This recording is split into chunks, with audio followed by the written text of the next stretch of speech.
just another reason not to watch TV. It is possible that you'll get tired of it. And then where will you be? Actually, this might not be the best time to talk about this.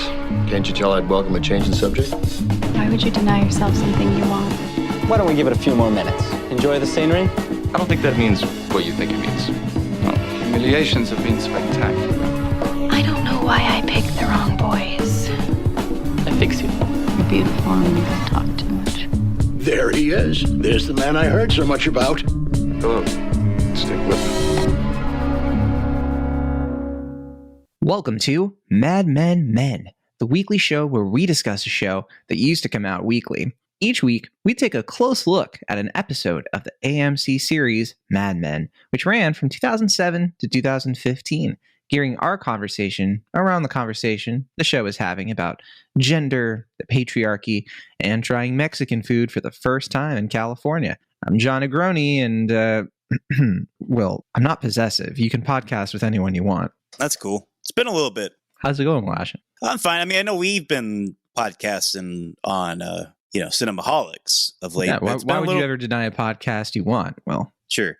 But it's been a bit since we've done this show. Mike is supposed to be here. We don't know where he is. And we don't know if we're going to welcome on later or, do something a little special for him. But what I was going to say to Mike once he pops in was look over to you, Will, wink, and be like, you think Mike and I? Nah, I'm heterosexual. Yeah, I mean, Mike's kind of taking the Don Draper approach where, kind of just left without warning. And right. We're just like here Pete at Campbell. the pool. Yeah, just trying to continue business as usual. Exactly. There it is. But that's all right. That's all right. We can get him on this thing, then we're good to go. But anyway, so we're talking about The Jet Set, which is one of my favorite episodes of Mad Men. It's probably my favorite episode of season 2. Critics have said, I don't know critics actually, but people who like Mad Men have said most overrated episode. But we're here to talk about, is that true? Because you saw it for the first time, right? And, I'm going to get your thought on that. I know this was directed by Phil Abraham, who already directed one episode earlier this season. That was Maidenform. Another solid episode there. And Matthew Weiner wrote this one. I mean, Matthew Weiner's fingerprints are all over this episode. It's hard to deny. Now, Will, The Jet Set, I know that there was a little bit of hype coming into this episode, right? Was that the case, or did you not know what you were in for? I mean, I didn't really expect much from this one in the sense that, I didn't know there was extra hype for it. Well, good. That's perfect, actually, because you're supposed to watch this episode and sort of be disoriented a bit watching it because it is so unlike the other Mad Men episodes. Is it, though? Mm-hmm. Oh, 100%. It's shot differently. It has a totally different mood to it. It's shot like a sort of 60s noir. You could really slot in this at what Don is going through in this episode with a horror movie, Matthew Weiner has said. In fact, when I was rewatching it or watching it for the first time before we were doing this, I was thinking of that movie Infinity Pool, because we had just watched that at Sundance, and very similar vibe wise.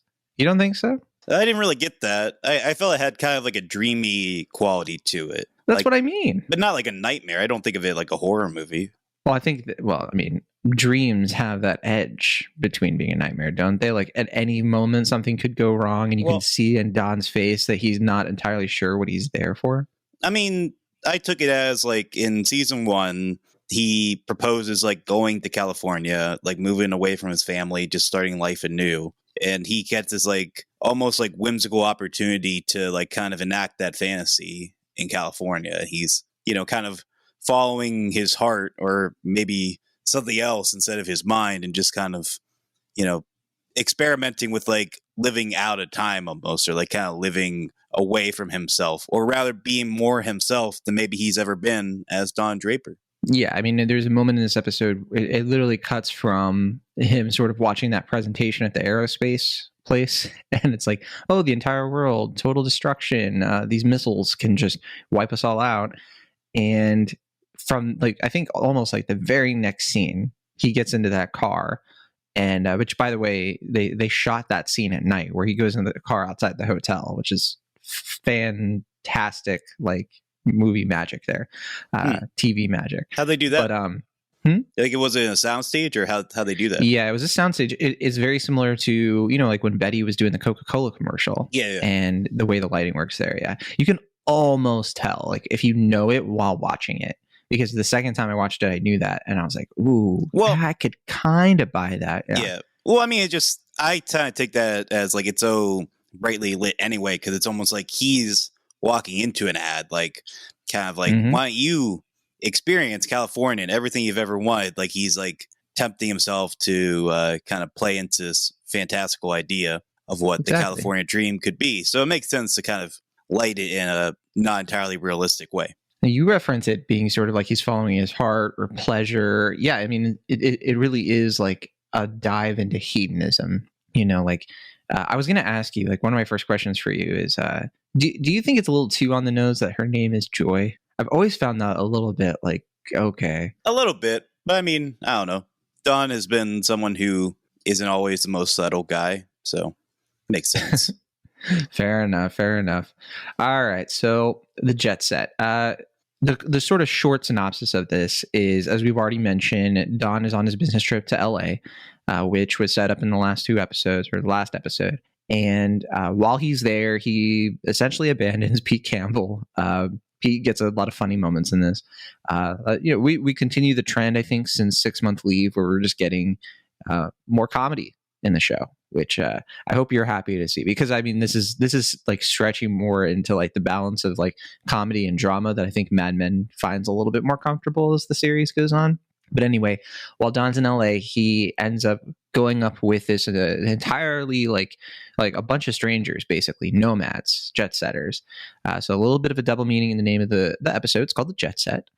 So like the very literally they're there for like General Dynamics, Lockheed, like these places that have all these missiles and jets. But also he falls in with these jet setters. And while that's happening, Peggy is kind of like in the office, possibly striking up a romance, but then finds out that the guy who just invited her to go see Bob Dylan at Carnegie Hall is gay, and that creates like a whole thing in the office, a little bit of a controversy. Not a great episode for Harry Crane. He continues his descent, which I hope you get to talk about there. And then last, we see Duck make some big moves. In fact, I have to make a big correction about Duck, something that I think I said about Duck episodes ago that I'll have to set the record straight when we get to it. But first, yes, Harry Crane, well, a racist and a homophobe in one episode. Sure, yeah. I mean, none of the other office players other than Peggy, and I guess, Sal to some extent, come out looking great in terms of their views of homosexuality. I think there is like a difference that it's like, you can kind of see it. You can kind of see like for the times, the way people are reacting, like obviously Ken sort of like brushes it off and is a jerk. He's also homophobic, but you can kind of see that like, even Kurt, or not Kurt, Smitty, is it Smitty or Schmitty? Yeah. He's just like, he's more kind of for like me. defending his friend, but he's also kind of like, oh, it was not the first, homo that you've worked in advertising. Like even the way he kind of does it is a little bit like baby boomer, but whatever. Sure. Yeah. Yeah. I mean, yeah, Harry certainly comes out looking the worst. And I love that shot from Sal's perspective, not in the sense of like a POV, but like we see devastating. Like him, like kind of just being like, oh, like, well, okay, this is interesting. Let's see what happens when the office finds out someone is homosexual. And then it sadly reinforces everything that he would be afraid would happen. So he was just like, man, that's a bummer. You just see his heart break into a million pieces. And so. Especially when like Ken Cosgrove, his best friend, the person he respects the most. Yeah. Some would say he has a little innocent schoolyard crush on. Maybe. Yeah. Maybe it's hard to say, Matthew Weiner said they had to do so many takes of that scene that he actually felt bad for Rich Sommer, who plays Harry Crane, because he apparently like he had to eat a dozen of those Bismarcks. Yeah.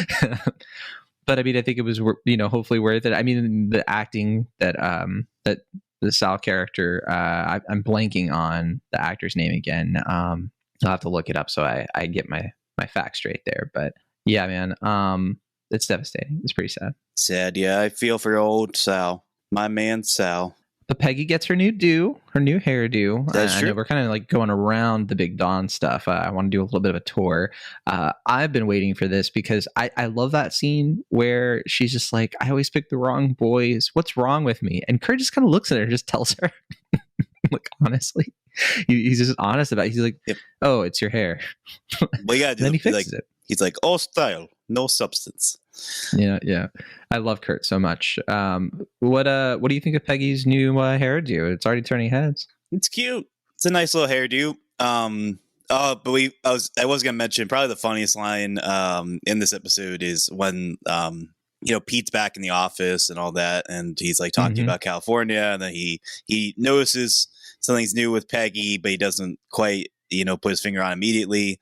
Sees the hairdo is different. He's like, oh, nice, whatever. And then Ken just, without any context, is like, Kurt's a homo. I wrote that down. That is such a Mad Men like moment, and like, this is one of those first times. This is the randomness, Brian Batt is the actor who plays Sal. Yes, yeah. Forgive me. I knew it started with a B, but I kept thinking it was like Brett or something like that. I was like, that's not right. But anyway, all right. So I kind of got to hand it to Pete in this episode because he goes back to the office and like he's asking like, oh, is Don here? But he's not like he's not selling Don out and being like, Don abandoned me or any of that stuff. He's kind of being cool about it. You could read that a couple different ways. How do you read it? Well, I mean, he's also trying to kind of live a fantasy in California as well, like in the sense that initially he wants to kind of be Don, the ladies' man, like kind of going around the pool, kind of picking up any lady he wants, even though he's a married man. But later he kind of just tries to assume Don, the businessman role. And we don't really get to see how he does in terms of the business side of it, which I feel is probably deliberate. But we can tell that, like, obviously he's, not really striking with any of the ladies. And then even we can kind of assume that maybe the business didn't work out too well either, because he's just like, people in California are strange, but you can't like find the word he's looking for or whatever. He's just kind of just like, things are odd there. But yeah, I mean, I guess it could also apply to like how the business end work or how, the sales might have gone or whatever. But yeah, I don't know. He didn't, for him, it was certainly probably a nightmare in some respects. My interpretation is that, he was so not used to it. He's such a New Yorker through and through. And you can kind of tell like that first scene. I love the music cues when we first get to LA and Don is like in his full suit, totally out of place, standing by the pool. And the music just makes it feel like, again, so noir. So like there's such a mystique to it. His hat's like dipped over his eyes, which has a very noir kind of look to it as well. Yeah. He even says, he's like, oh, I need sunglasses, And David Carbonara, of course, did the music for this. And I checked out some of his commentary on this episode and just the work that they put into like some of these cues to really just set a mood. It really does have that like Casablanca. That's sort of like, this is an exotic place. Like when they name the cities later in the episode, they're all sort of like cities that are ancient and full of like grandness. Like, that's the thing that I like about Matthew Weiner's writing is like, even if he doesn't directly relate to things, he just likes to make things feel together, without being directly referencing each other. It's a very subtle thing that I think he excels at as an episode writer. But yeah, I would also say too, like with Pete, I also think like he clearly seems more like scared and submissive to Don in this episode. I mean, he's kind of been pretty submissive to Don since last season, but yeah, I also get the sense that he's like covering for him because he actually kind of respects Don and, his business acumen, especially like he sees the value that Don brings and will let him get away with anything essentially because, there are multiple moments in the LA thing where like Don is telling him what to do and he accepts what Don says, like, with very little pushback. He seems to really like understand like his place a bit more this season than he did last season, to be fair, 2 years ago. Yeah, I mean, also I just feel like it almost kind of feels like a Home Alone 2 situation where he's like alone by himself in the hotel and his parents aren't there. So you can those are the scenes we didn't get where he has like 3 ice cream scoops. Yeah. He's like, whatever, I'm not driving. I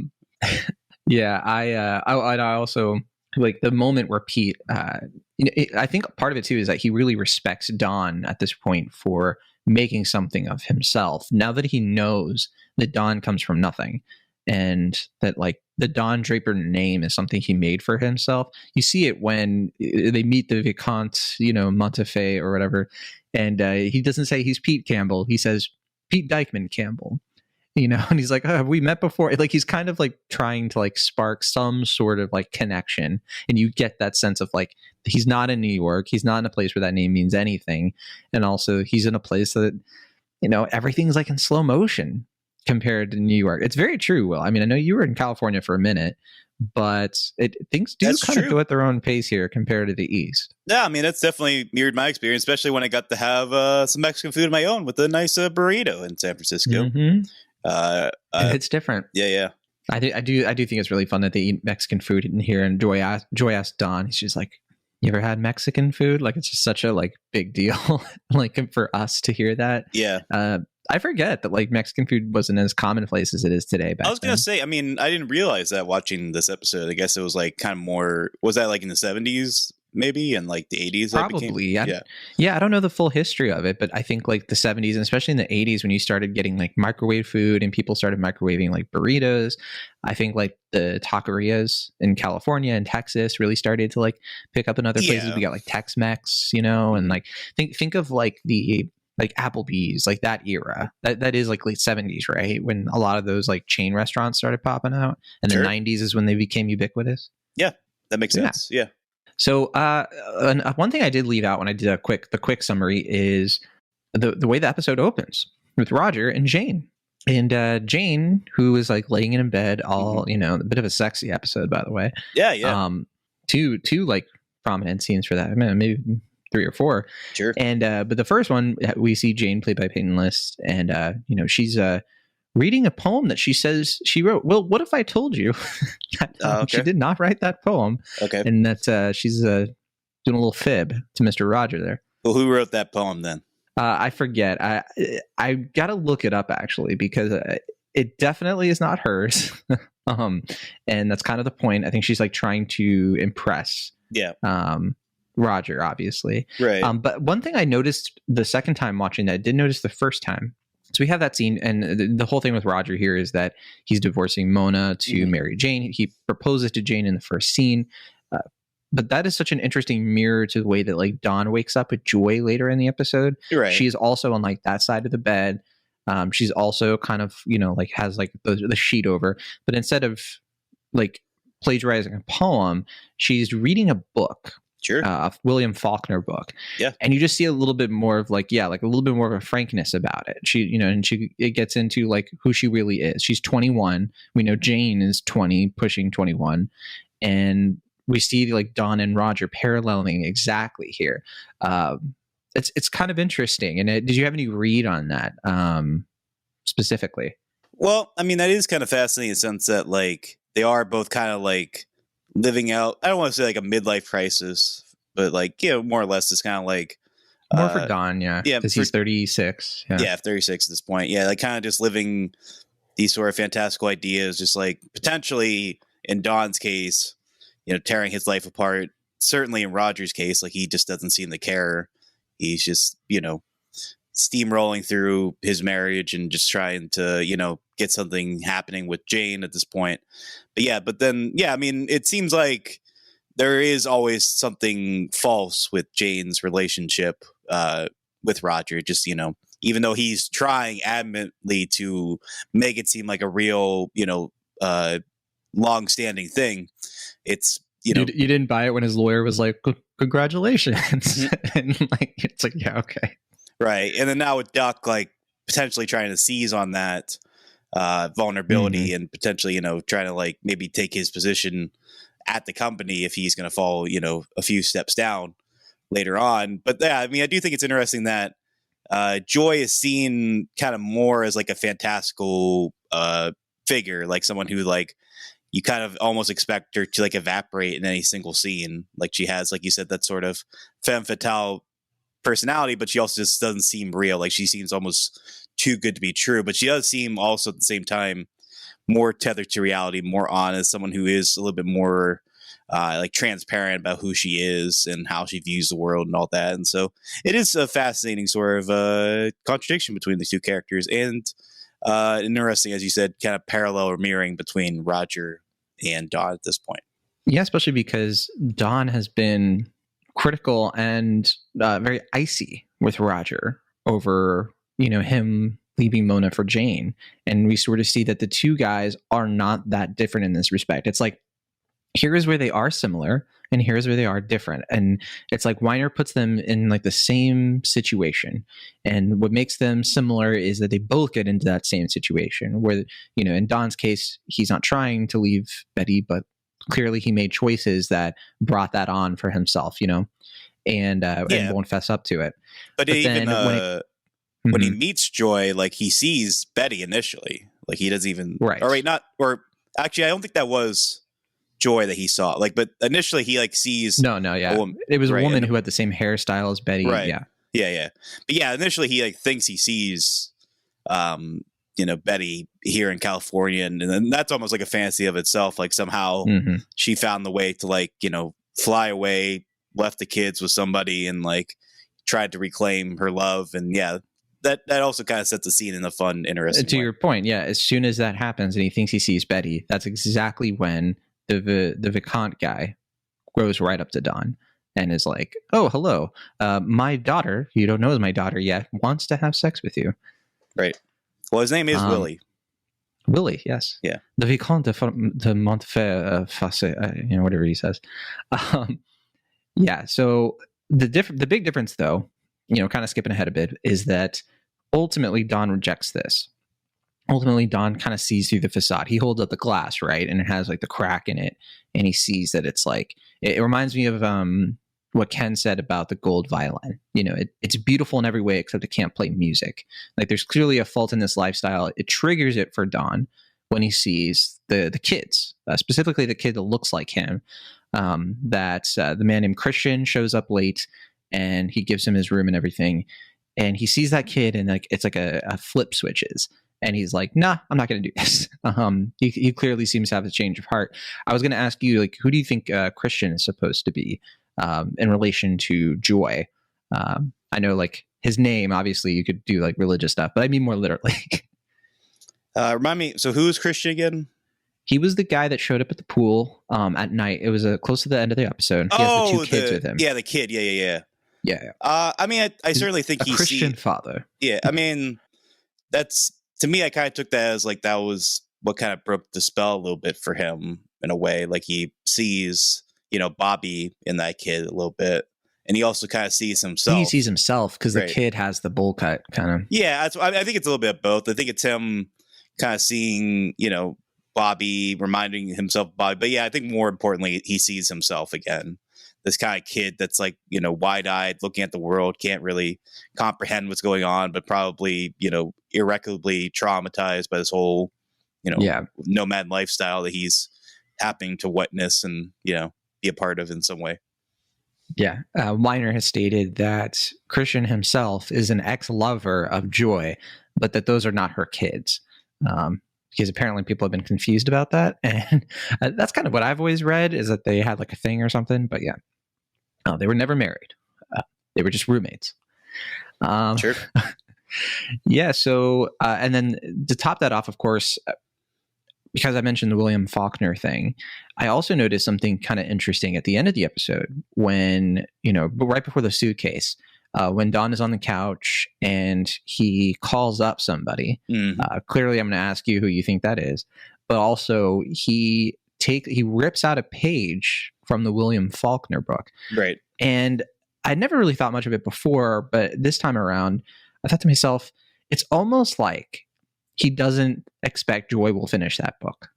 Like it's like, even if he's wrong about this, that he kind of sees Joy the same way that, we see Jane, that it's all kind of a facade, that she was reading that book and that she was just kind of doing it to impress Don, and he's like, this doesn't matter. I can just take this page out. She's never going to get to it.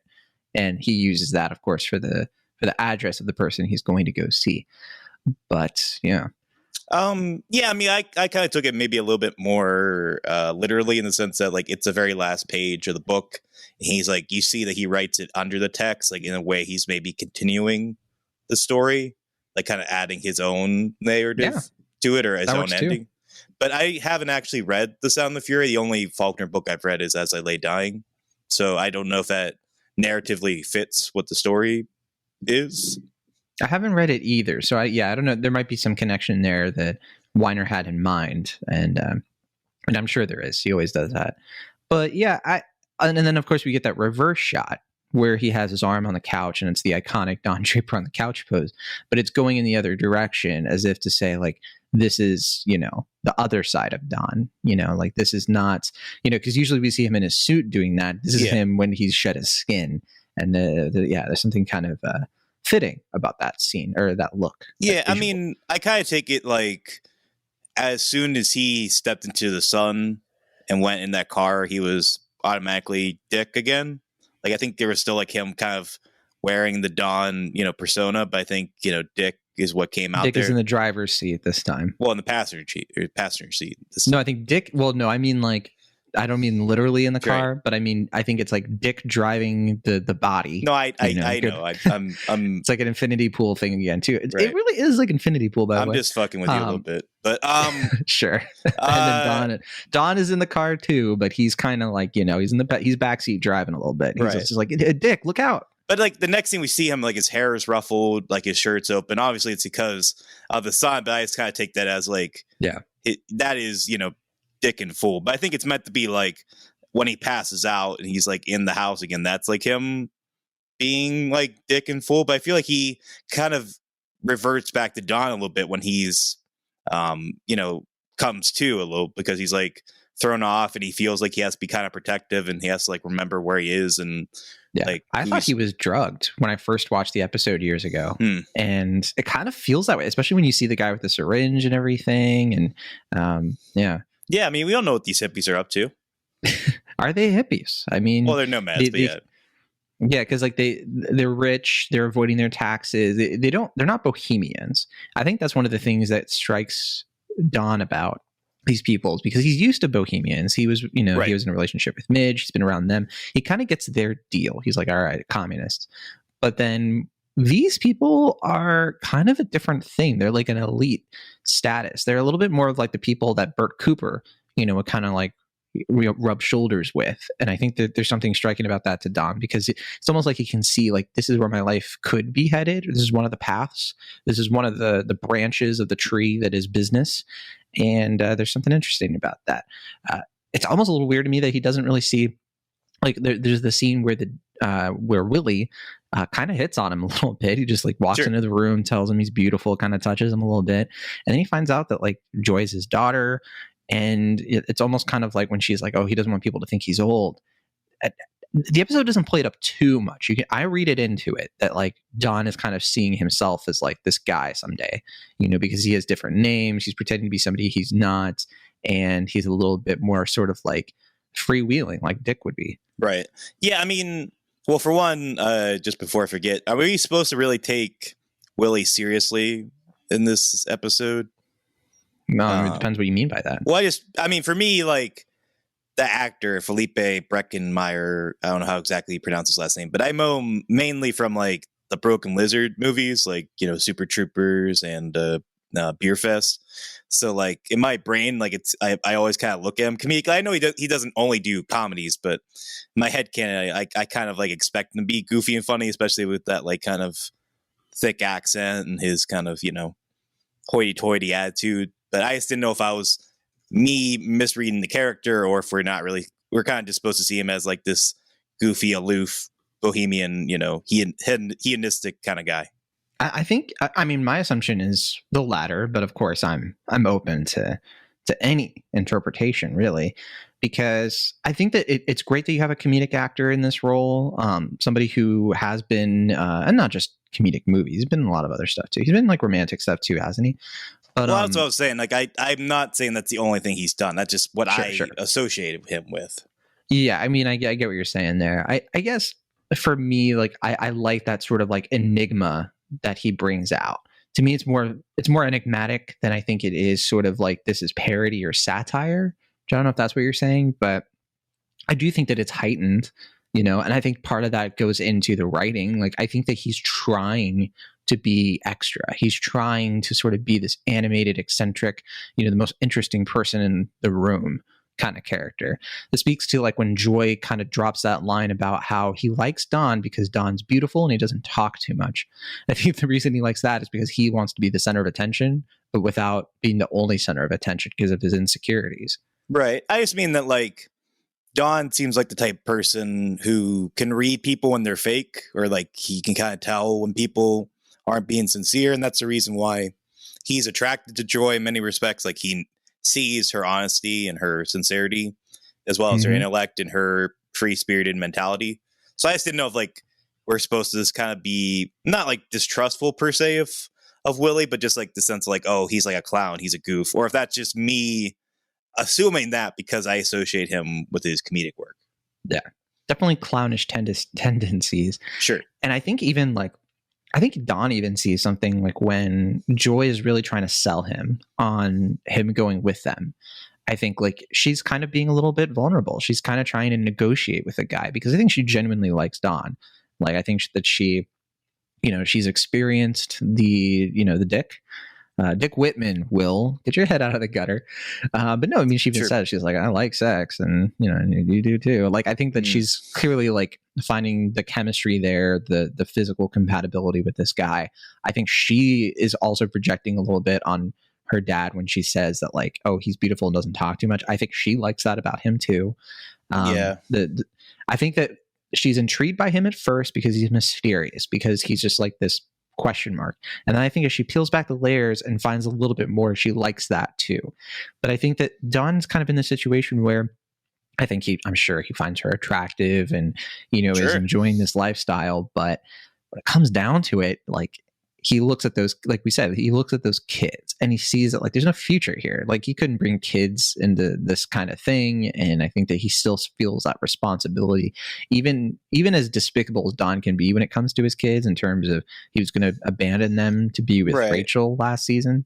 Yeah. Right. Oh, I mean, that's it to me more is that like, I feel like he's not even thinking like, can I incorporate my kids into this life? It's more like, well, obviously I have to like be out of their lives forever. Like, is it worth it to pursue this life? Is it meaningful enough for me to just, throw away everything I've made of myself as this Don Draper personality and just kind of follow, blindly with these, people? And I think it's looking like, yeah, maybe, this was a fun little excursion, but probably not, something that's meant to last. But it did inspire him to call somebody. That's right. Who do you think it is? It's a good question. Well, obviously he introduces himself as Dick, so it has to be someone he knew before. I was wondering if it was maybe that woman that recognized him in that flashback at the car dealership. Oh, yeah, that's interesting. But I don't know because that was this season, right? That wasn't last season. That was this season, yeah. But I don't know if that's her. I mean, I'm trying to remember who's even left at this point that would know that he's Dick. Like, I mean, his family's pretty much out of the picture, Adam's gone. I don't know. This is the episode. I'm sorry, I was making sure. It's the episode where Don gets the car, which I believe is the gold violin, because it's the one where Betty finds out, like Jimmy tells her about the affair with Bobby Barrett, not Bobby Draper, and she throws up in the car. And that's the scene that like Don flashes back to, because when he was a car salesman. So I'm pretty sure, because I know that's not maiden form. And then I don't think that was Night to Remember either, because that was the episode. Was it Night to Remember though? Oh, maybe. I thought it was a Night. Night to Remember is the dinner party episode. That's right. So that's the episode where she confronts it. So yeah, it's Golden Violin. It's got to be. Anyway, sorry for the tangent there. Sure. How'd you feel about Joy just saying Sound and Fury was only okay? She's a bit of a critic. She'd fit right in Cinemaholics. I don't know. I again, I don't know how seriously to take her. Kind of similarly, the idea that like I think that she. No, go ahead. Mm-hmm. I mean, she certainly seems to be kind of attracted to these, older, maybe more intellectual guys. Like clearly there's some stuff going on, as you mentioned, with her father.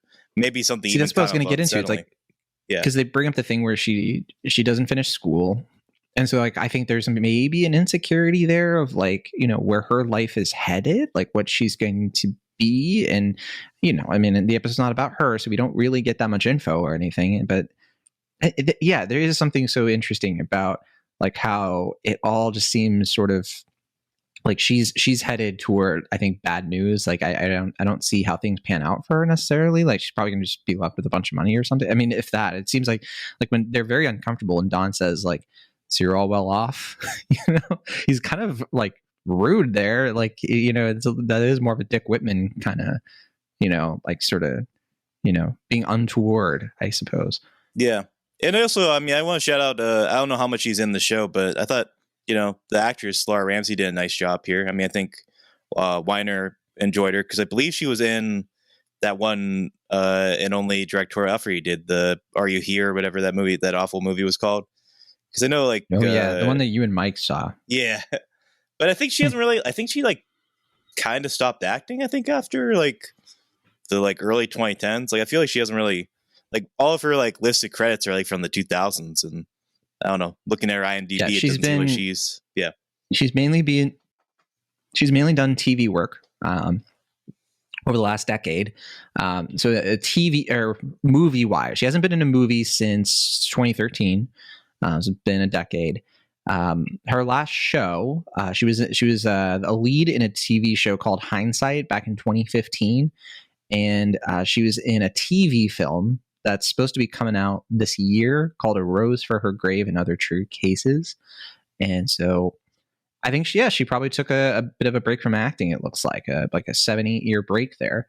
Don't know why, but she's talented for sure.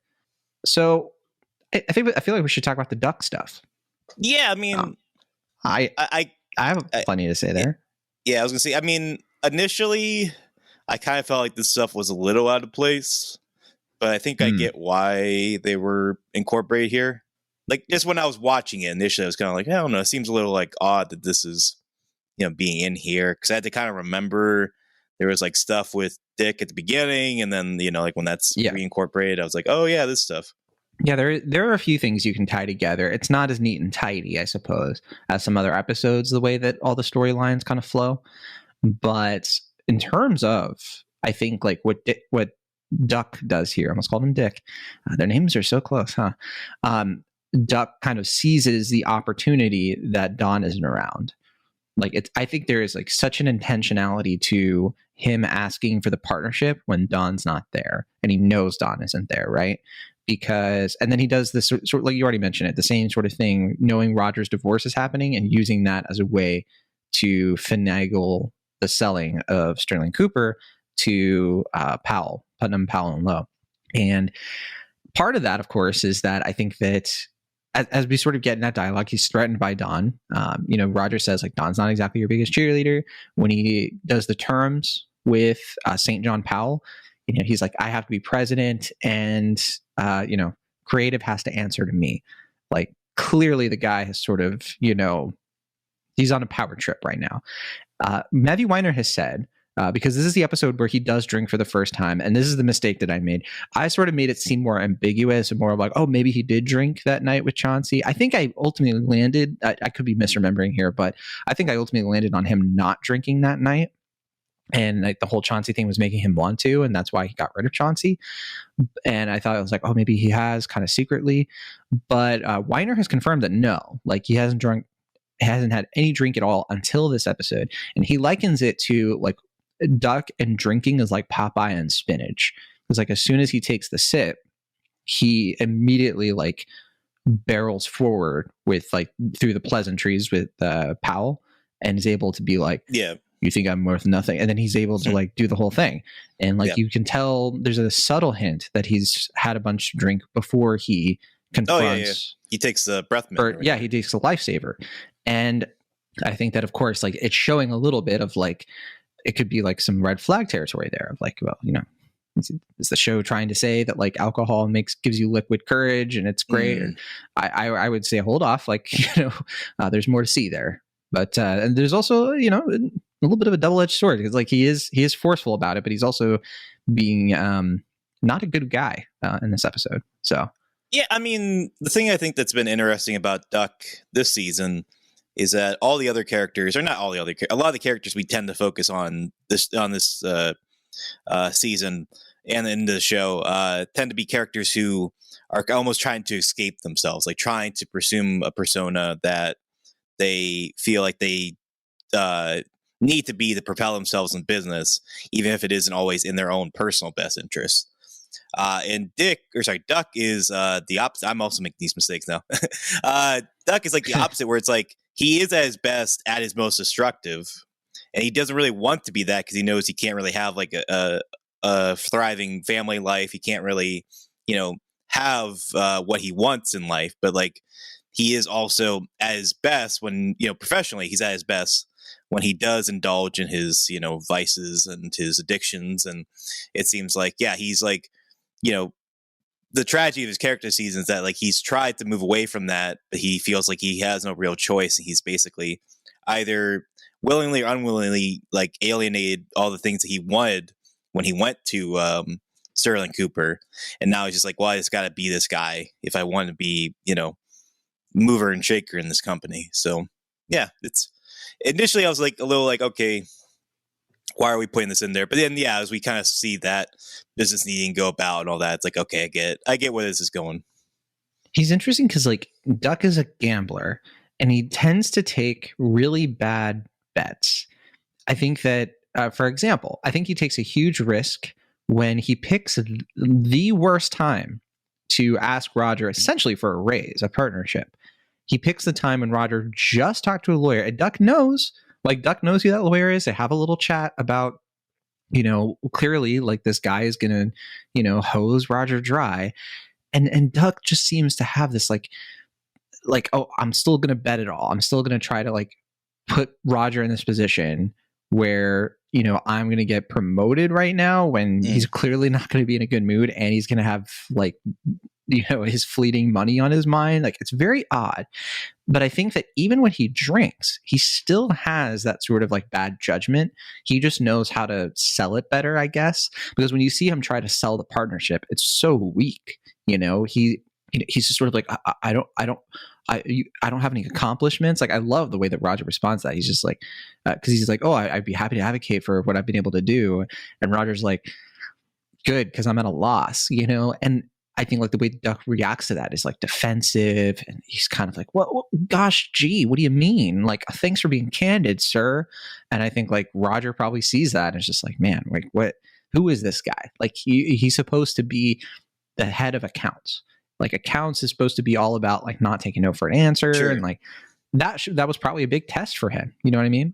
Yeah, and it is interesting that they've kind of flipped in this episode because they're both in a fairly vulnerable state, personally relating to like their own, lives and their own family lives, and this idea that Roger's clearly gonna be not on the better side of the legal case when it comes to his future divorce hearings. But then also obviously we've seen Duck's kind of personal fall, his inability to kind of rekindle his marriage and relationship. Though I will say, I mean, I did with the lawyer, when we see him, I figured that was like, he knew him because of his own, divorce hearings and whatnot. But there was a part of me, like, just the way that Duck looks at him, I was kind of wondering, and I figured this is not the way you're meant to read it, but part of me was wondering, like, did they have like a maybe romantic history going on? Like, I don't know. I just thought like maybe it was like, okay, no, because like a lot of characters here are like hiding their own, sexuality. And it was like, I was kind of wondering, like, maybe Dick also has like a homosexual lifestyle that we just don't know. You mean but Duck? Sorry, yeah, Duck, yeah. So, I don't know where you got that. Well, just me read. Like I said, I knew that wasn't the read, but that was just a thought that crossed my head. I was like, oh, that'd be interesting if that's where this went. But no, I don't know. Well, I commend your gaydar. Your gaydar is the stuff of legends, but that was just swing and not even in the right ballpark. I got just whoa. Sure. But okay, all right. Hey, look, no read is incorrect. Well, a few of them are, but you know what? I wish you best of luck. Yeah, I never said that was the accurate read. It's just a thought that crossed my mind. It's interesting. It's interesting to cross your mind. The last stuff we didn't really get into detail was the Peggy stuff, which again, it's a little bit more sort of like Peggy reinventing herself. You can kind of tie it to what's going on with I don't know. Well, like, it's a bit of a stretch, but yeah, relates to like identity and public facing and like every other episode of the show. Yeah, sure, yeah. It's not that deep, but I do think look, I appreciate it. I do like the contrast between somebody like Peggy and somebody like Joy's. Like Joy goes for what she wants. You know, she goes for the guys that, you know, interest her, and like Peggy has sort of changed from that a bit. Like she was trying to be like that with Pete, and I think that kind of changed her. Like her situation changed her, and she's still kind of dragging that around with her. She's dragging around that old style, the way that she used to be. I do really like in the beginning of the episode, she's kind of taken charge because Paul's not there and Don's not there. And I think that like when they're in the creative meetings, like she is showing leadership. She's like being like, they aren't just like telling us she's good at her job. We get to see it. Like a lot of these shows tend to skip that part where just show us some scenes over the course of a season or a series that get across to us what this person's competence is, like, and show us like other characters how incompetent they are because like nobody seems like they really have a handle on the right guard situation. Right guard was the product that last season, you know, they had the campaign where Paul tried to sell it with like the astronaut and everything. And so, you know, this is now Peggy trying to like take charge of this campaign. And she seems to be, I don't know, more like Dawn here, where she's just like a little bit dismissive of like how to sell this product in a way that is convincing to me.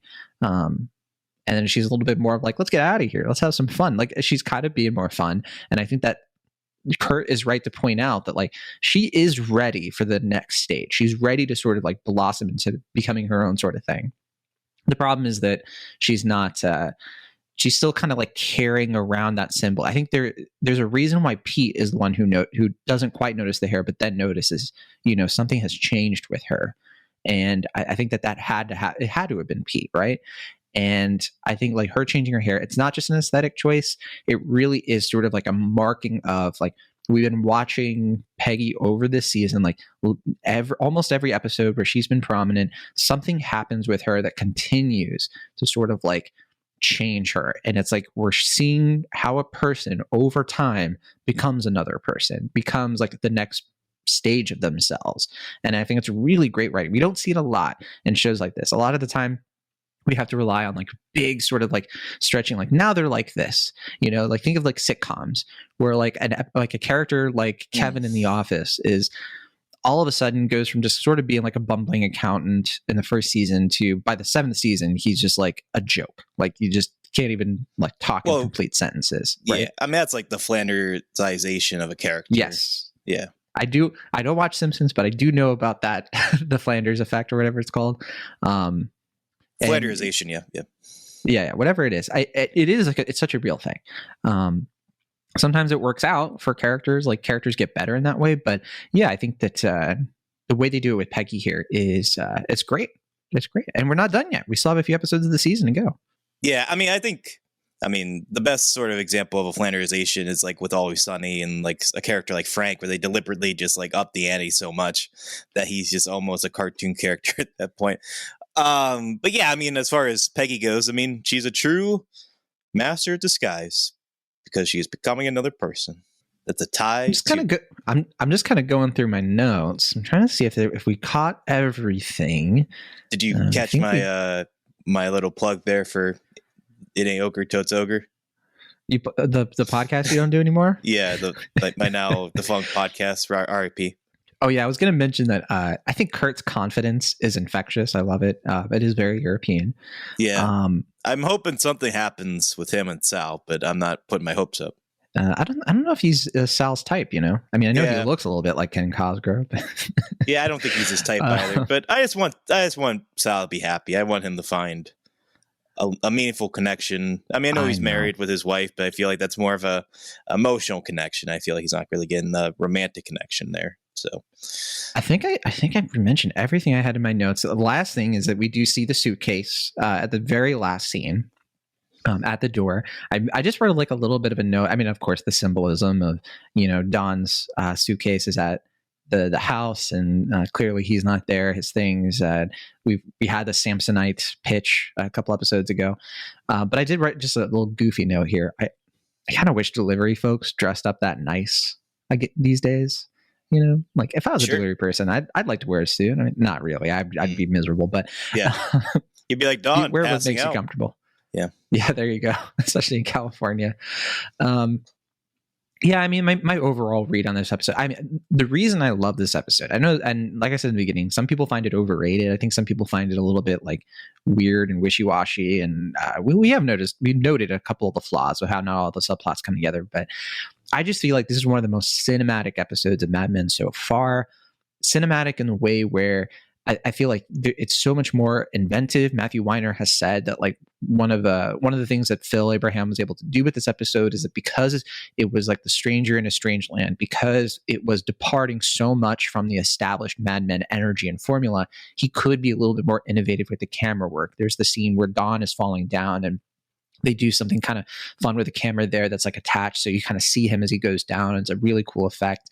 It adds, of course, to the intrigue, to the mystique of everything.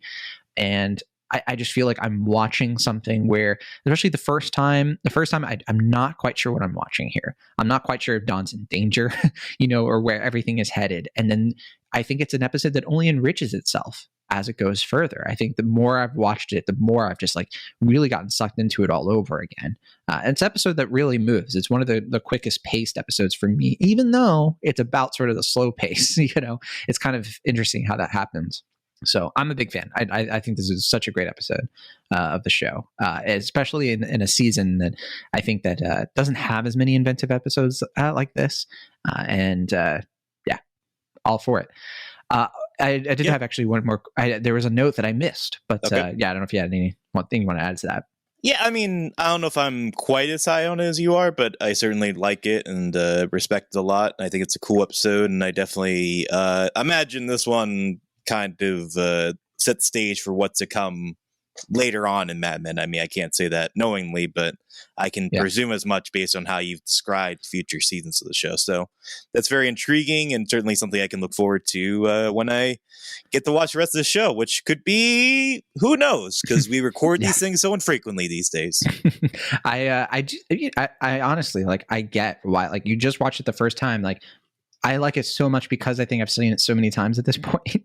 So I'm not too surprised, and I hope that if you ever do rewatch the show, you get the same sort of like enrichment that I've gotten from multiple viewings. But of course, it's a lot to ask. It's a lot of TV out there. And I mean, when I was watching the show, it was back at a time when there wasn't as much TV. So, right. I'm just trying to concentrate on watching it once. I mean, it's just taking so dang long. I did have a note. I forgot to ask this before, but do you think Jane is into Roger for his money? Yeah, I think we talked about this before, right? Because Matthew Weiner kind of noted something where he thinks that like Jane isn't really into Roger for his money, or that she understands that this divorce and like saying yes to the proposal and everything means that Roger is going to lose a lot. I don't know if I buy that though. I know he's the creator of the show, but it's kind of weird to think like she would. Yeah, I don't know. He's kind of trying to imply that she likes Roger for him, and I guess maybe there's a balance there that like she wants to be married. She wants to marry somebody who's well off, but maybe it's not that because he's filthy rich, but that he is like taken care of and has like status, and maybe she does genuinely like him as a person because he's charming. Hey, I don't know. I think so. I mean, she's young, and I don't know if she's like, the most headstrong woman, but I think there's also a part of her. She's young, dumb, and full of cum, as Zach Galifianakis would say. Okay. You don't remember that? I know what you're referencing. I just it seems a little. Yeah, of course I know. Yeah, yeah. But in any case, sorry, I really took. Usually that's a phrase that's designated for a guy. Like it seems a little like. No, because Zach says shamey. I the know, but girl it seems knock. a little shamey when you describe a woman as such. You know what I mean? Like, Oh, it I'm just sorry. I'm not shaming her. I'm happy know, for her getting.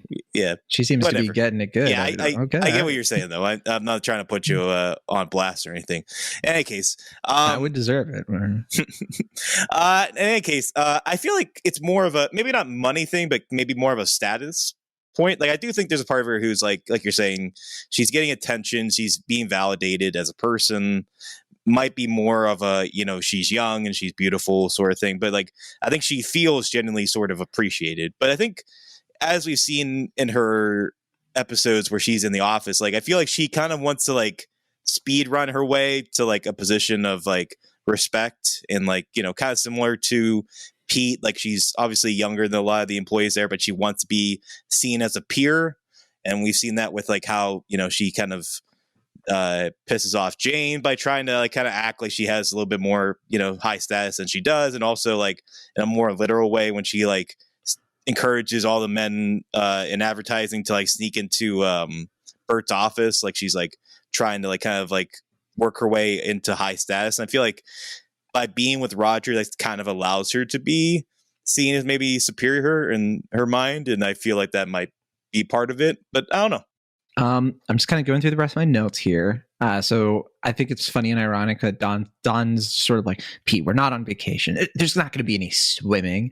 And then like eventually like Don is like swimming. He's like eating Mexican food and goofing off. And I think it's kind of funny. Shows a little bit more of that, And personality sort of switching that he does. And we never see Pete swim. No, we see him live out by the pool. Right. He could never swims. He was on his guard. He was on his right guard. Did he honestly think that like Dawn would just show up at any moment, like hiding in the bushes or something? I think so. I feel bad for him. We already mentioned that scene where Dawn gets into the car and it's nighttime and everything. I love just in general the scene anyway. I didn't really get it. Like the part where he just gets in there, puts on the sunglasses, and she asks like, "Don't you need to get your things?" He's just like, "No." Like it's just perfection. I just love the acting. I love the way he delivers that line. I love the way then the car just like moves off. It's like, yeah, it feels it really is like just the right touch. Like almost Fellini-esque at times. Like it really is. Yeah. He's kind of got the Marcello thing going on, for sure. Let's see. I think we might have covered everything that I had. Oh yeah, there was one. I think this is the last thing. Here we go. So I really like how when Pete strikes out with the two girls, I noticed this time that like he's kind of like, "How are you two doing today?" And he's got like that cheesy smile, and like nothing like the girls just like walk away after they help him get the papers. If you look in the background, there's this lady who's like not good at minding her own business, but she kind of looks over at Pete, or she kind of sees it happening. Oh, really? And she's a little bit like loser. Like you can kind of read that. I think there is something to that of like how gossipy and sort of nosy California people can kind of be like up in everybody's business. You would know better than me. That is a thing. I guess that happens in New York too, but I feel like in New York, everybody's sort of, I've noticed, being from the East Coast, like unless you're in the South, I guess, but like, people tend to just sort of like focus on their own stuff, mind their own business, especially when you're out in public. And California, not so much. California, I think people are kind of trying to, always get like, are a little bit more bored. I don't know what it is, but I think that speaks to like Pete feeling so out of place and be like, people here are just weird. Like he just kind of doesn't get it, Yeah, I mean, he's out of his element. Yeah, but I mean, yes.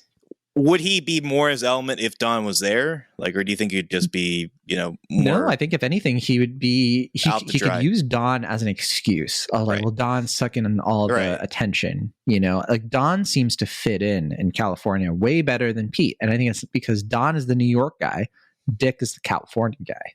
Well, I mean, I'd see Dick as someone who like doesn't really feel tethered to any place. Like he is a nomad spiritually, so he can just kind of assume any identity he wants.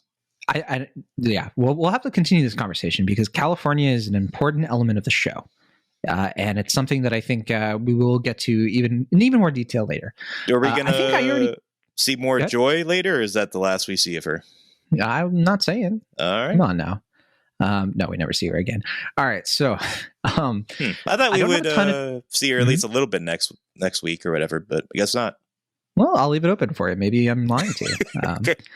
Thanks. For trivia, I don't have too much left. I covered a lot of the trivia already just over the course of the episode, but One thing I didn't mention is that the episode takes place between September 24th and October 1st in 1962.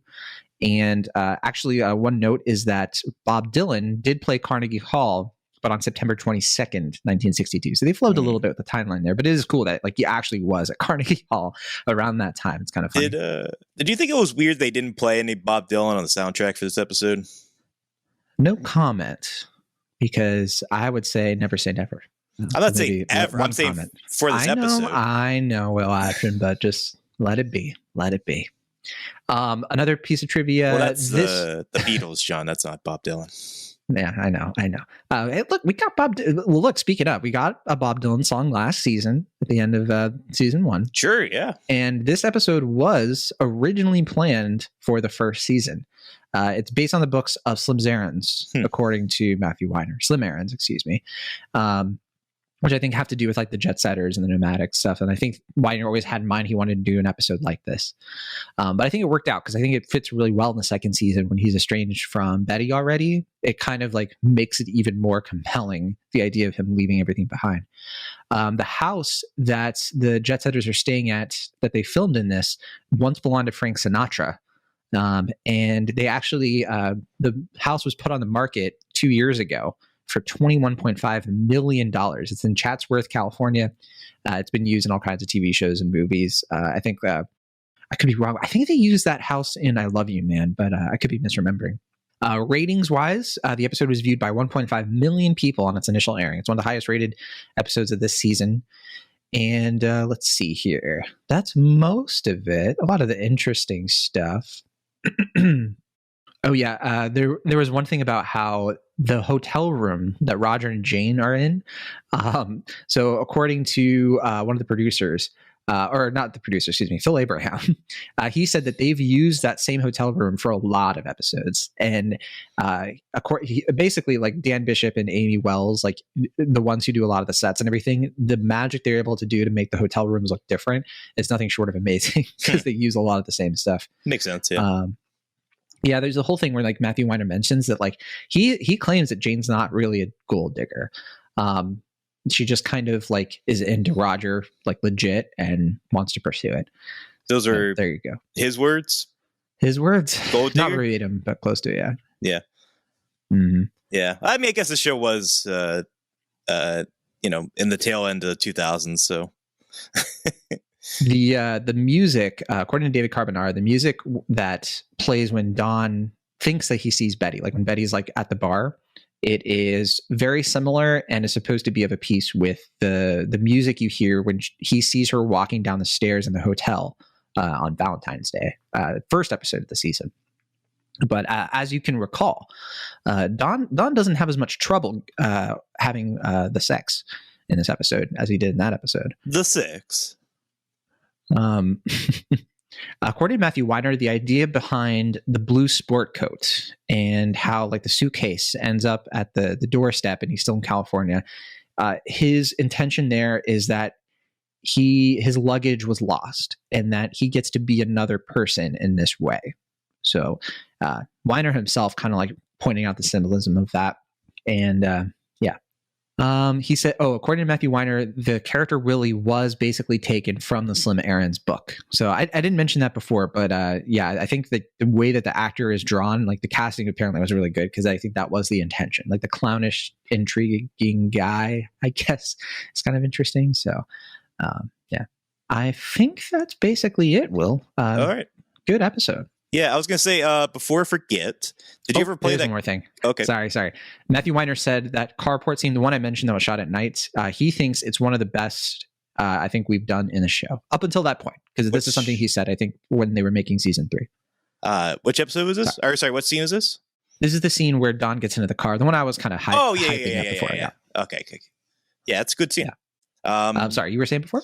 I was gonna say, did you ever play that game, where they have to guess the countries and start with the last letter or whatever? I forget. Ages ago. Okay. I think because I want to say it was like right after college. I was with a group of friends that I had seen this episode obviously, and I thought of that game, and I was like, oh, we should play that.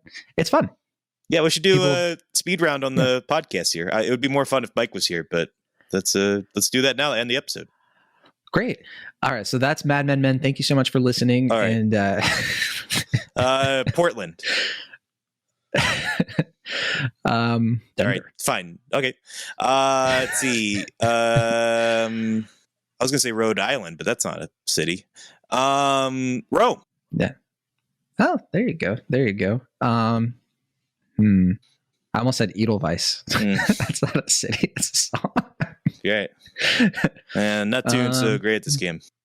Yeah, I can't think of one with E. I'm sure there's like tons of like obvious ones.